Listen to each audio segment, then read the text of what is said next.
एथर मंदिर गुड़िक देवे यूजर्स फी। बीएमसी सफेई गाड़ी को देवे आवर्जना। आवर्जना एणे तेणे फिंगिले सीधा देवे जरिमाना। 428 मंदिर को नोटिस कला बीएमसी। केवल प्रसाद बिक्री करुवा मंदिर नुहंती बरम जो मंदिर रे विभिन्न समय भोजी भातर आयोजन होउथिबो सेही मंदिर कर्तृपक्ष बा परिचालना कमिटी मध्य यूजर्स फी देवे। लोकसंख्या बा मिल परिमाण आधार रे यूजर्स फी धार्य हेबो।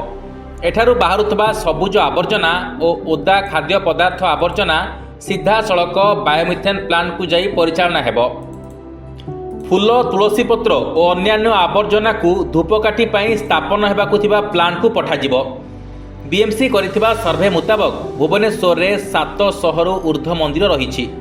433 मंदिर रे प्रत्येक दिन प्रसाद प्रस्तुत होई बिक्री करा जाउथिबा बेले 49 मंदिर रे विवाह व्रत अन्यान्य सामाजिक पर्व पालन होई आसुछि।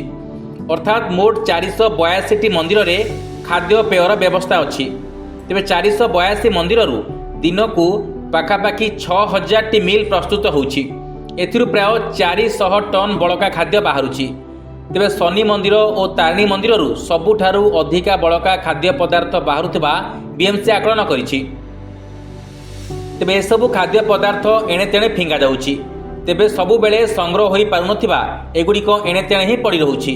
अधिकांश बळका खाद्य नळारे पड़ुछि। फल अभावनीय स्थिति सृष्टि होउछि।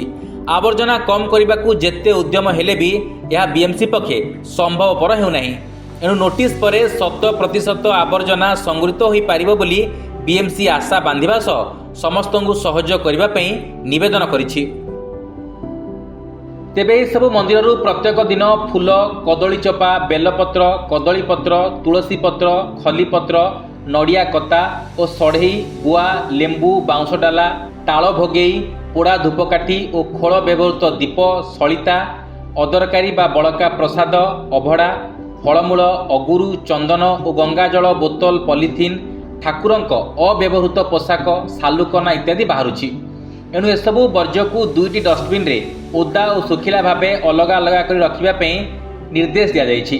फूल कदली चोपा बेलपत्र कदलीपत्र लेंबू अदरकारी बा बड़का प्रसाद अभड़ा फलमूल इत्यादि ओदा डस्टबिन रे और खलीपत्र नड़िया कता सढ़ई गुआ बाउंश डाला ताल भोगई पोड़ा धूपकाठी और खोल व्यवहृत दीप सलिता खाली बोतल पॉलिथिन ठाकुरंक अव्यवहृत पोशाक सालुकना आदि सुखिला डस्टबिन रे रखिबे। मंदिररू बाहरु थिबा बासी फूल गुड़िकरू हाथ तैयारी प्राकृतिक धूपकाठी प्रस्तुत करा जाय परिबो। से भली अन्य ओदा आवर्जना ऑयल इंडिया द्वारा स्थापन हेबाकु थिबा बायोमिथेन प्लांट रे गैस प्रस्तुत हेबो। खलीपत्र कदलीपत्र और दना भली सबुज आवर्जना स्वतंत्र गाड़ी रे अणा जाई सेगुड़िक गुंड करा जिवो। परे स्वतंत्र मेसिन जरिया रे याकु चाप दिया जाई इटार रूप दिया जिवो। एगुड़िक जाळेनी भाव में व्यवहृत हो पारिबो। तेबे घरोई व्यवहार नुहे बरम यह वाणिज्यिक व्यवहार पई उद्दिष्ट हेबो। एभली जाळेनी और धूपकाठी पई 2टी प्लांट टीटीएस और पଳାଶୁଣୀ मेगा एमसीसी परिसर रे स्थापन करा जिवो। एथिपई बीएमसी टेंडर प्रक्रिया मध्य आरंभ कर दैछि। Bureau report news alert 24x7।